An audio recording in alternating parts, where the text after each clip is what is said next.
friends, happy Sunday. Today I just wanted to share this short video with you on my food meditations. It's very special when you plan your family meals with plants and ingredients in mind that you have special connection with. It really adds to the mood and the sense of well-being. So here's the special basil plant that's been growing in our house for over 2 years now, and this is our way of preserving greens. There's no need to freeze or dry them. You just buy them with roots and plant them, and they grow happily for a long, long time. And you can also do this with other veggies like beets, garlic, scallions, onion.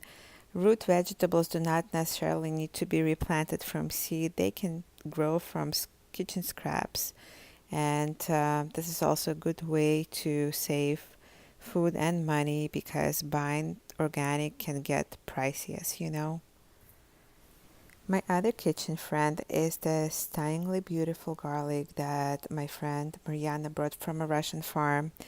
It's called Dugansky or hardneck in English, and it has a wonderful flavor that matches its looks.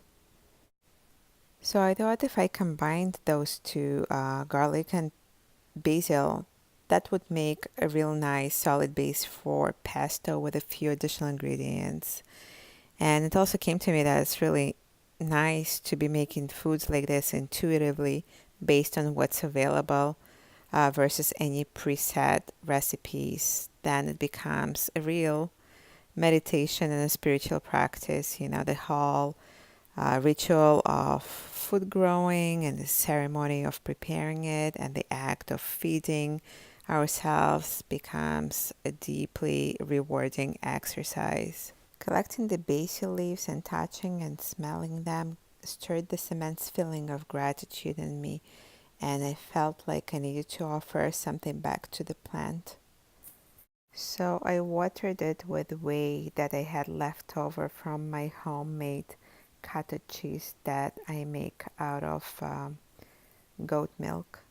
Whey contains several nutrients that are terrific for the plant growth.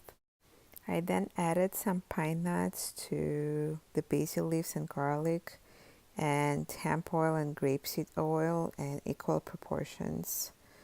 My last ingredient was just a pinch of Parmesan cheese. Blended everything, and the pesto was ready.